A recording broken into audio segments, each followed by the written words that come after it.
Bueno, reciban mis atentos saludos. Es para mí un privilegio el poder ser el portador en esta mañana de la palabra de Dios. No sin antes saludar a mis profesores del seminario. Es mi primera prédica después de egresado, así que me siento dando mi examen de grado. Yo quiero incentivar a los hermanos a estudiar en el seminario. Si bien es cierto, el seminario, hermanos, no otorga, digamos, un llamado, pero sí nos perfila muy bien, especialmente este seminario nos perfila muy bien para el servicio del Señor. Y la Biblia y el Señor nos mandó a escudriñar las Escrituras.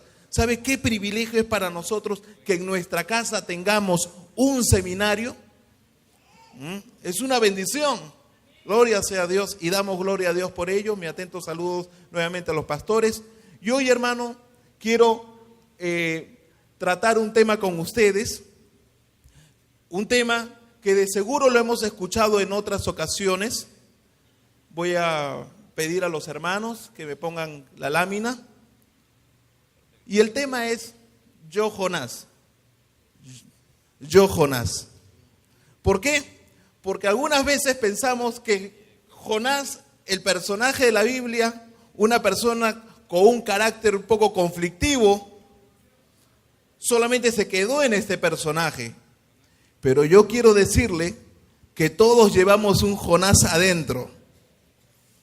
Y bien, quiero invitarles a abrir sus Biblias en el libro de Jonás.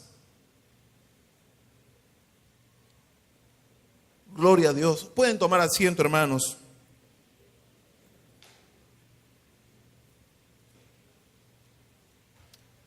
Vamos a abrir nuestras Biblias en Jonás capítulo 3, versículo 1. Ese va a ser el texto de meditación hoy. ¿Hay gozo? Amén. ¿Hay paz? Gloria a Dios. Alabemos a Dios porque estamos en la casa del Señor y es importante que el pueblo de Dios pues abra sus labios, se distienda y adore al Señor.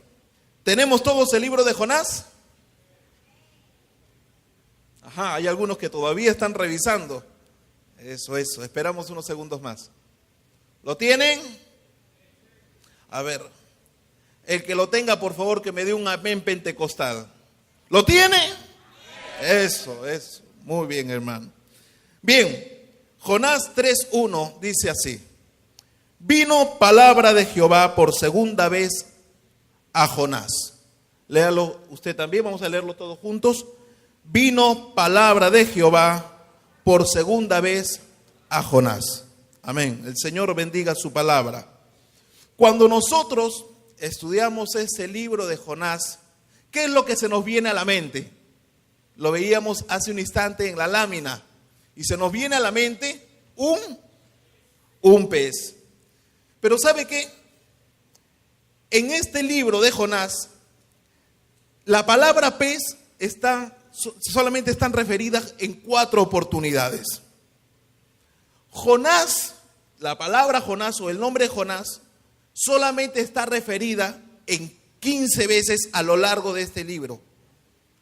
Pero a la palabra Dios o cualquier expresión referida a Dios está contenido en este libro aproximadamente 35 veces. Esto quiere decir que el personaje del libro de Jonás no es Jonás propiamente hablando. Tampoco es la ballena o el pez grande. El personaje de este libro, como es el personaje a lo largo de toda la Biblia, es nuestro Dios. Dios hablando al hombre, Dios tratando con el hombre, Dios tratando con nuestra humanidad. Y cuando leemos este texto, entonces encontramos algunas características en el carácter de Jonás. Vemos a un personaje un poco rebelde, conflictivo, una persona con problemas de carácter. Pero como les dije al principio, estas no son características exclusivas de Jonás. Y Jonás, si bien es cierto, como vamos a revisar, fue desobediente, ¿quién de nosotros no lo ha sido en alguna ocasión? Y hay una definición de la desobediencia. La desobediencia a la voluntad de Dios es aquel Jonás que todos llevamos dentro. Todos tenemos que lidiar con aquel Jonás que llevamos dentro. Así que hoy en la mañana, de alguna manera, todos somos Jonás Brother. Bueno, ¿cómo empieza entonces esta historia? Dios comisiona a Jonás, le da un encargo, y eso lo vemos en el versículo 1 y 2 del capítulo 1 de Jonás. Le dice, ve a Nínive y pregona contra ella. Nínive, una ciudad bastante conflictiva, malvada, en extremo, enemiga del pueblo de Dios. Practicaban el empalamiento, despellejaban vivos a sus enemigos. Algunas veces le colocaban una lanza por el tórax y lo colocaban como bandera. O sea, un pueblo completamente insensible, con sentimientos retorcidos, cruel. Y sin embargo, Dios encomienda a un profeta del pueblo de Dios para hablarle a una nación pagana. No se ha visto en la historia de la Biblia un encargo similar.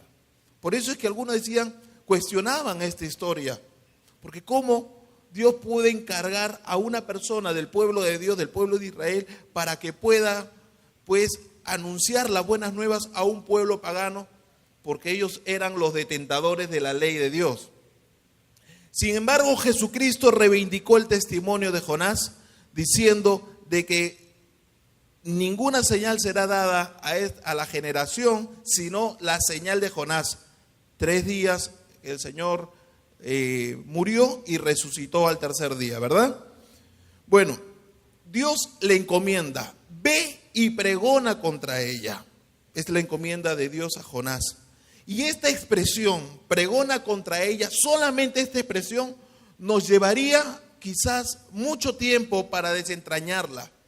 ¿Por qué? Porque el mensaje de la palabra de Dios, siempre el mensaje de la palabra de Dios, no es un mensaje que va a ser agradable, que va a ir a favor de la corriente.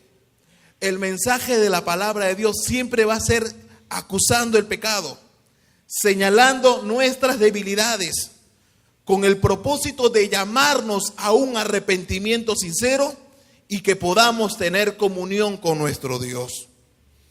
Entonces, este era el primer propósito de la voluntad de Dios. Este era el primer propósito de Dios al encargar esta comisión a Jonás. Era una comisión que estaba sustentada en su misericordia, que estaba sustentada en su paciencia también.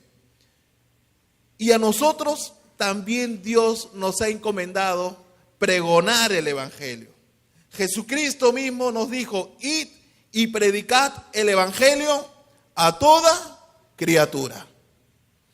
Entonces, para que las personas conociendo el mensaje del Evangelio puedan proceder a un arrepentimiento. Pablo mismo decía en 1 Corintios 9:15, ay de mí si no anunciara el Evangelio. Y la palabra de Dios, hermano, incomoda a las personas que están de repente viviendo una vida a espalda de la palabra de Dios. No les gusta, no quieren venir a la luz para que sus obras no sean reprendidas. Pero el pueblo de Dios tenemos un llamado de Dios, al cual no nos podemos sustraer. Cada uno de nosotros debemos ser un predicador de la palabra de Dios.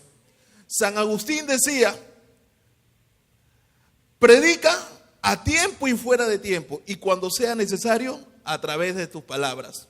Es decir, que nuestra conducta, nuestra forma de vida debe ser un mensaje para el pueblo. Un mensaje de que Cristo nos ha transformado. Un mensaje de que somos hijos de Dios. Un mensaje de que somos del pueblo de Dios. O somos o no somos en este camino. No hay términos intermedios. Somos la sal de la tierra. Tenemos un mensaje que incomoda, pero es el mensaje más importante del mundo, que Cristo vino al hombre. Cristo vino a este mundo para salvar al hombre de su pecado y reconciliarlo con Dios. Es el mensaje más importante que pudiera tener la humanidad. Gloria a Dios. Entonces, si nosotros somos sal de la tierra, no somos el caramelo del mundo. La gente no nos va a querer ni tragar, por el contrario, nos van a querer escupir. Pero hermanos, nosotros firmes en Cristo nuestro Señor. Bien, ahora, este plan tenía como propósito trabajar también con áreas débiles de Jonás. Esta misión tenía como propósito trabajar con áreas débiles de Jonás que de otra manera no pudieran ser tratadas. Era una misión que significaba un renunciamiento. Debía renunciar a sus resentimientos, a sus conflictos internos. Debía renunciar a sus prejuicios. Tenía que renunciar a su sentimiento sectario, que solamente porque soy hebreo del pueblo de Dios, yo tengo la verdad.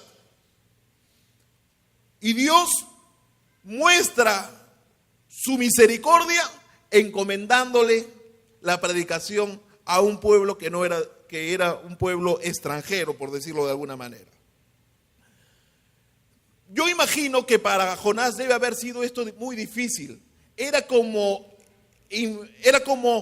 invitar a un judío a predicar a los nazis, ¿no? Esa gente merece el juicio de Dios. Esa gente merece la maldición de Dios. Ellos han atentado contra el pueblo de Dios. Y algunas veces nosotros incurrimos también en esos sentimientos. Nos sentimos únicos. Iglesia que tenemos, por los años que tenemos, una posición cuando somos solamente servidores de Dios. Gloria a Dios por esta iglesia, que Dios la ha levantado como bandera, está colocada en un lugar estratégico. Todo el mundo que tiene que venir hacia el centro de Lima tiene que pasar por aquí. La sola colocación de la iglesia aquí ya es un mensaje para la humanidad. Pero que eso, hermanos, no sea motivo para tener un celo sectario, sino más bien para amar a aquellas personas que no conocen al Señor. Esta misión además significaba aceptar la dimensión del amor de Dios. Aceptar que la voluntad de Dios para el ser humano siempre es lo mejor. Romanos 12:2 nos dice: para que comprobéis cuál sea la voluntad de Dios agradable y perfecta. Lo que Dios decida por nosotros siempre es lo mejor. Siempre es lo mejor. Dios, en su infinita bondad y misericordia, encomendó a Jonás para que vaya y predique a una ciudad pagana. Pero ¿cuál fue la reacción de Jonás? Huyó de este encargo. Se sustrajo de la obligación. Y la Biblia nos dice, si es un libro corto, usted lo pudiera leer más adelante en casa. La Biblia nos dice que Jonás descendió a Jope. Descendió a Jope y pagando su pasaje. Curiosamente, la Biblia siempre tiene unas palabras claves para indicarnos cuando alguna persona tiene una merma espiritual. Por ejemplo, Abraham descendió a Egipto y casi pierde a su mujer. Samson descendió a Timnat y perdió a su mujer con su mejor amigo. Y es que cada vez que nosotros nos resistimos a cumplir el mandato de Dios, cada vez que nosotros nos resistimos a cumplir la voluntad de Dios, implica sustracción de nuestras responsabilidades como cristianos y como consecuencia una merma en nuestra vida espiritual. Antes, aquel cristiano fogoso, cristiano que estaba en su primer amor, al recibir los encargos que recibía de sus autoridades, muy contento lo hacía. Pero entonces, cuando ya comienza uno a apartarse de esa voluntad, ya no sirve de igual manera. Ya no quiere someterse a la autoridad. Se sustrae, que lo hagan otros. ¿Por qué lo tengo que hacer yo? Si yo ya salí del seminario. cuando nosotros debemos de saber que solamente se nos ha pulido para servir mejor al pueblo de Dios. ¿En qué conocerá el mundo, hermanos, en que somos discípulos de Cristo? ¿En que predicamos bonito? ¿En qué conocerá? En que nos amamos unos a otros. Y una de las formas de expresar ese amor es a través del servicio. Ahora, toda persona, hermano, tiene algún momento de crisis, algún momento de dificultad. Es la reacción típica, pues, de toda persona que no quiere obedecer la voluntad de Dios. Comienza a mermar, cierra sus sentidos, su entendimiento a la voluntad de Dios. Pero Dios tiene formas muy especiales de hacernos regresar a su voluntad. Y a lo largo de este libro vemos también cómo Dios tiene dominio sobre toda la creación.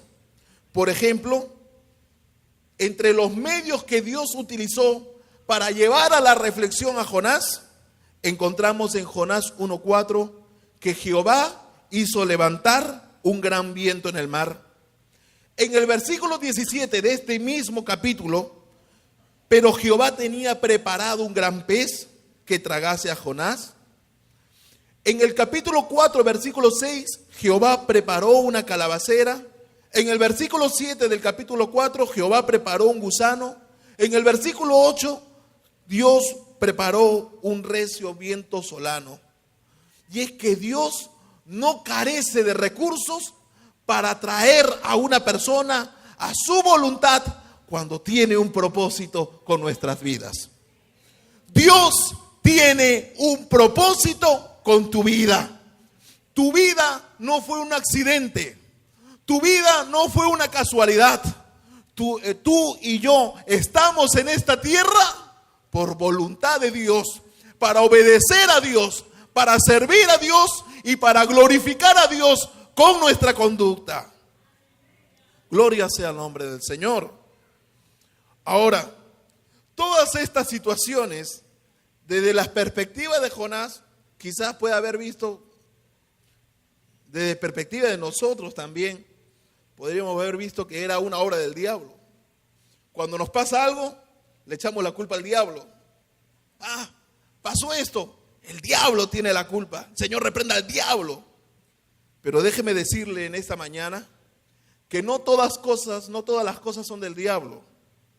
Por ejemplo, si su síntoma es falta de fe, el diagnóstico típico es obra del diablo. Quizás el diagnóstico real sea que no ora ni lee la Biblia. Si su matrimonio está en crisis, es obra del diablo. Quizás no respetas a tu cónyuge. Si hay una crisis financiera, es obra del diablo. El diablo cochino ha metido su cola, sus cachos. Pero quizás el diagnóstico real es que gastas más de lo que ganas. Si fuiste multado por un exceso de velocidad, es obra del diablo. El diagnóstico real, no respetamos la ley. Si discutes mucho, es obra del diablo. Diagnóstico real, falta humildad. En fin, es más fácil para el ser humano echarle la culpa al diablo que asumir nuestras propias responsabilidades. ¿Cuántos dicen amén? Gloria a Dios también para mí. Ahora, Jonás huyó, entró una barca, hubo toda una situación allí, Dios moviendo la tormenta, moviendo una situación que no se podía controlar, y la única solución fue echar a Jonás en la mar. Ahora, es todas estas situaciones que nombramos de cómo Dios moviendo la naturaleza no tenía como propósito destruir a Jonás, matarlo, sino tratar con la vida de Jonás. Y específicamente el propósito del pez que aparece pues en el versículo 17 del capítulo 1, no tenía como propósito matarlo. Tampoco era una exhibición caprichosa del poder de Dios, que Dios quería exhibir su poder. Él no necesita eso porque Él es Dios. El propósito era de que Jonás entre a la escuelita de Dios, entre al aula, allí en el pez, en donde no entra celular, en donde no puede escuchar otras voces, sino la voz de Dios. Los problemas que nosotros podemos estar pasando, apartándonos algunas veces de la voluntad de Dios, no es obra del diablo necesariamente, sino que Dios permite situaciones para que aprendamos a oír su voz. Hermano, yo no oigo la voz de Dios. Aquí está la voz de Dios en su palabra. Leámosla, estudiémosla, escudriñémosla. Entonces, el propósito era que Jonás iba a tener un momento a solas con Dios, una cita con su Señor, para reflexionar y arreglar cuentas.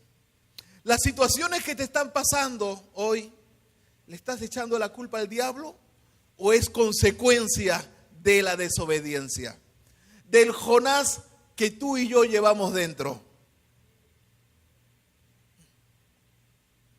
Pero gloria a Dios, estamos aquí dentro del pez para que Dios hable a nuestras vidas. Gloria a Dios. Y curiosamente es dentro del pez en donde Jonás ora. A lo largo del libro no se ve que Jonás ora. Es más, cuando hay la tormenta, él dice: yo soy hebreo, y da toda una declaración teológica que demuestra que Jonás estaba correctamente ubicado. Pero no se lee a lo largo del libro que él ora, sino cuando está dentro del pez. ¿Cuál es tu pez en esta mañana? ¿Te sientes en una situación en donde has buscado los recursos de solución en diversas personas y nada te ha funcionado? Hermano, Dios trata con nuestras vidas porque quiere hablarnos. Y miren qué importante, hermano, es la oración. El estar en comunión con Dios. Dios procura que su pueblo pues ore. El día jueves tuve la oportunidad de ir a una librería cristiana y encontré este libro totalmente recomendable, escrito por un abogado, Edward McHenry Bonds. Y él dice lo siguiente respecto de la oración. Es más, la vida, el poder y la gloria de la iglesia es la oración. Sin oración, una iglesia viene a ser entonces como un cuerpo sin espíritu, algo muerto e inanimado. La oración, en definitiva, es la marca distintiva de la casa de Dios, el lugar sagrado donde los creyentes fieles se encuentran con su Señor. La oración debe tomar parte en cada una de las actividades que llevan a cabo dentro de la iglesia y de su templo, siendo una de sus más importantísimas funciones la de crear y educar gente de oración, hombres y mujeres santos que pasen largo tiempo sobre sus rodillas, escrito en el 1850. Gloria a Dios. Y la necesidad sigue siendo vigente. Necesitamos hombres y mujeres de oración, que pasemos tiempo de oración, aun cuando estemos dentro del pez. Ravenhill decía: la solución entre un problema, la distancia entre un problema y su solución es la misma distancia que existe entre nuestras rodillas y el suelo. La oración es vital en la vida del creyente. Ahora, hermanos, si bien es cierto, todas estas situaciones llevaron a que Jonás pues tuviera que entrar en una comunión con Dios, esta situación también llevó a un pozo depresivo a Jonás. Porque Jonás, aun cuando era profeta, también estaba sujeto a pasiones humanas. Y esto lo encontramos en el capítulo 2 de Jonás. Vemos en este capítulo 2 que Jonás ingresó en un pozo depresivo. Él se sentía morir. Él sentía que había perdido su primer amor. Esta era una situación bastante peculiar para él. Es más, él tiene expresiones como en el capítulo 2, versículo 7, cuando mi alma desfallecía. Después hace referencia a que las algas cubrieron su cabeza, que estaba en el Seol, en lo profundo. Ya no había esperanza para él. Ya no había esperanza de solución. Había probado todo lo que había podido. Había tratado de que los marineros puedan encauzar la barca, y él había mantenido silencio del porqué de las cosas hasta que se presentó la crisis. Él había tratado de escapar. Él había pagado su pasaje para huir de la voluntad de Dios, como algunas personas que no conocen al Señor, que pagan por pecar, y nada le había podido escaparse de esta crisis. Y esta crisis que estaba moviendo sus estructuras internas, en donde ya no había luz, él tuvo que invocar al Dios del cielo. Él tuvo que proclamar el nombre de Dios. Él tuvo que entrar en contacto con su Creador. Y nosotros podemos pasar crisis como consecuencia de pruebas que Dios permite, pero también crisis que nosotros mismos nos las buscamos porque no obedecemos la voluntad de Dios. Sin embargo, Dios nos ha permitido el vehículo de la oración para que estemos en contacto con Él. La oración va perfilando nuestra conducta a hacernos cada día más como Cristo. A eso estamos llamados, a ser cada día más como el Señor. Y él, en una situación de crisis, solamente había un procedimiento de solución. Apocalipsis capítulo 2, versículo 5 nos dice: recuerda. Y esta palabra recuerda es porque el hombre es propenso a olvidar. Y dice: recuerda por tanto de dónde has caído. Arrepiéntete y haz las primeras obras. Jonás tuvo que pasar por este procedimiento. Él tuvo que pasar por el procedimiento de recordar, por el procedimiento de arrepentirse y por el procedimiento o por el paso de decidir de hacer las primeras obras propias de una persona que está en su primer amor, del cual nunca nos debemos de mover. Por ejemplo, en el versículo 7 del capítulo 2, cuando mi alma desfallecía en mí, siempre del libro de Jonás, me acordé de Jehová. ¿Qué ocurrió? Recordó. Lo mismo que dice Apocalipsis. Luego, más adelante dice, en este mismo versículo, mi oración llegó hasta ti en tu santo templo. ¿Qué hizo? Se arrepintió. Luego en el capítulo 2, versículo 9 de este mismo texto, mas yo con voz de alabanza te ofreceré sacrificios, pagaré lo que te prometí. Lo que está ocurriendo en la vida de Jonás es que él está pasando por el proceso del arrepentimiento. Él está pasando por el proceso de la reconciliación. Él está restaurando su comunión con Dios. ¿Te sientes dentro de una situación de la cual no puedas salir? Recuerda de dónde has caído. ¿Te sientes en una situación de la cual no puedas encontrar solución? Arrepintámonos. Nos sentimos, hermano, que nuestro primer amor ha menguado. Decidamos hacer las primeras obras.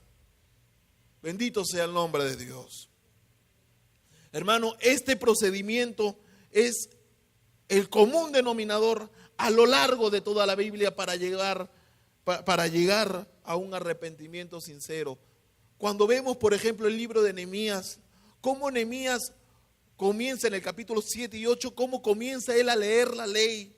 Y el pueblo de Dios comienza a entender la ley y a confrontarse con las mismas. El pueblo se aboca a un arrepentimiento y lágrimas comienzan a salir dentro de su ser por la palabra de Dios predicada fidedignamente, poniendo el sentido a la ley. Y luego las lágrimas del llanto, del pesar, dan paso a las lágrimas del gozo, a las lágrimas de la satisfacción de haber podido reconciliarnos con Dios. La situación por la que estás pasando no es para morir. La situación por la que estás pasando no es para tu destrucción.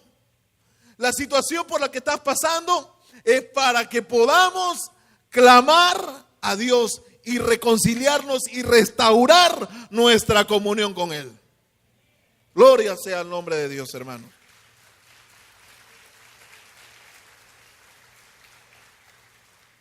Vayamos un momento a Hechos, capítulo 27,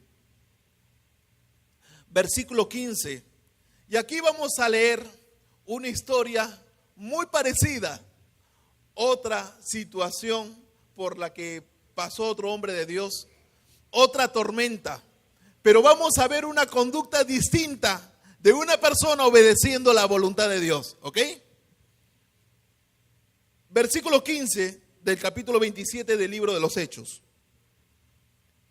Y siendo arrebatada la nave y no pudiendo poner proa al viento, nos abandonamos a él y nos dejamos llevar. Y habiendo corrido a sotavento de una pequeña isla llamada Clauda, con dificultad pudimos recoger el esquife. Y una vez subido a bordo, usaron los refuerzos para ceñir la nave, y teniendo temor de dar en la sirte, arriaron las velas y quedaron a la deriva. Pero siendo combatidos por una furiosa tempestad, al siguiente día empezaron a lijar, y al tercer día con nuestras propias manos arrojamos los aparejos de la nave. Y no apareciendo ni sol ni estrella por muchos días y acosados por una tempestad no pequeña, ya habíamos perdido toda esperanza de salvarnos. Entonces Pablo, como hacía ya mucho que no comíamos, puesto en pie en medio de ellos, dijo: habría sido por cierto conveniente, oh varones, haberme oído y no zarpar de Creta tan solo para recibir este perjuicio y pérdida. Pero ahora os exhorto a tener buen ánimo, pues no habrá ninguna pérdida de vida entre vosotros, sino solamente de la nave, porque esta noche ha estado conmigo el ángel del Dios de quien soy y a quien sirvo, diciendo: Pablo, no temas. ¿No le parece esto la misma tormenta por la que atravesaba Jonás? Pero Jonás, un hombre contrario a la voluntad de Dios, un hombre que estaba huyendo de la voluntad de Dios, era la causa de la tormenta. Pablo, un hombre en oración, era la causa de la solución. Jonás, un hombre apartado de la voluntad de Dios, tenía una indiferencia por los marineros. Pablo, un hombre en contacto con Dios, oraba por las demás personas que estaban en la barca. Por culpa de la desobediencia de Jonás, tuvieron que perderse muchas cosas, aún a riesgo de perder su vida. En cambio, Pablo, si bien es cierto hubo pérdidas materiales, pudo salvar vidas. ¿Por qué? Porque en medio de la dificultad, en medio de las pruebas, siempre Dios traerá una palabra de consuelo, una palabra que dice: Pedro, Arturo, María, Juan, como te llames en esta mañana, no temas. Gloria sea a Dios. Y es con toda esta situación, hermanos, que viene entonces una segunda palabra a Jonás. Vino palabra de Jehová por segunda vez a Jonás. Hermano, ¿qué ocurrió aquí? Dios concedió una segunda oportunidad a Jonás. Dios no lo desechó. Y en la Biblia, hermanos, encontramos casos en donde Dios otorga oportunidades. David pecó con Betsabé, pero Dios le dio una segunda oportunidad. Pedro negó al Señor y es más, hasta expresó palabras sueces para que no lo vinculen con su Señor. Sin embargo, encontramos en el capítulo 1 y 2 de los Hechos a Pedro dando el mensaje inaugural de la iglesia cristiana. ¿Por qué? Porque Dios le dio una segunda oportunidad.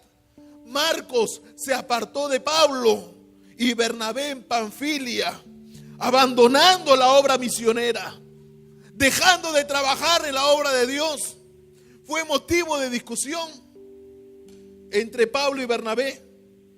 Pero luego encontramos en 2 de Timoteo 4:11 a Pablo escribiendo a su hijo Timoteo: tráeme a Marcos, que me es útil para el ministerio.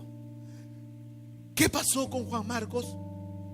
Dios le dio una segunda oportunidad, porque nuestro Dios es un Dios de oportunidades. Dios no es un Dios que desecha.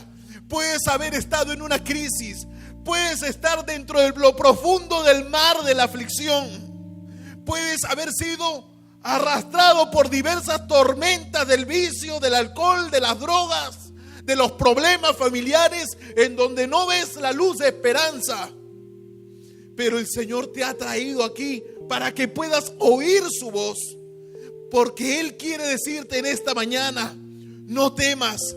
Todas las situaciones que han pasado en tu vida es para que puedas reconciliarte conmigo. Si el 2017 quizás no fue tu año, hubieron diversas aflicciones. Si el 2017 tuviste una mengua en tu vida espiritual por las pruebas, por nuestra desobediencia a Dios, porque somos pues testarudos y nuestra humanidad pecaminosa pelea con nuestro deseo de hacer el bien. Hermano, yo quiero decirte en esta mañana que tu vida no está perdida. Tu vida no está desechada. Hay esperanza para ti en Cristo. Hay esperanza para ti en Dios. Porque nuestro Dios es un Dios de oportunidades. Gloria a Dios. Hermanos, tan hermoso es esta realidad que Él escribió, Dios permitió que se escribiera en 2 de Crónicas 7:14. Si se humillare mi pueblo, sobre el cual mi nombre es invocado, y oraren. Miren qué vínculo hay tan profundo entre la oración y el arrepentimiento. Y buscaren mi rostro y se convirtieren de sus malos caminos, entonces yo oiré desde los cielos y perdonaré sus pecados y sanaré su tierra. ¿Qué es lo que está diciéndole Dios al pueblo de Dios en ese entonces? Lo mismo que nos dice ahora: pueblo, Dios es un Dios de oportunidades. Gloria a Dios. Hermanos, hemos pasado y seguiremos pasando de seguro diversas situaciones. Pasaremos circunstancias difíciles, pero es mejor tener la conducta de Pablo que la conducta de Jonás. Es mejor estar a solas con el ángel de Jehová. Es mejor estar a solas con nuestro Dios, aun cuando la tormenta y la aflicción esté alrededor de nosotros, porque de allí saldremos fortalecidos en Dios. ¿Sientes que tu vida no tiene un sentido? ¿Sientes que el año pasado ha sido un año de pérdida? ¿Sientes que tu vida no ha avanzado, no ha progresado, sino que te has apartado de la voluntad de Dios porque has tomado decisiones inconsultas a Dios, por las cuales hoy lloramos y sufrimos? Dios te ha traído esta mañana para arreglar cuentas, para decirte: yo quiero ser el conductor de tu vida. Porque si no haces las cosas, quieres hacer las cosas a tu manera, a la larga tendrás que hacer las cosas a la manera de Dios.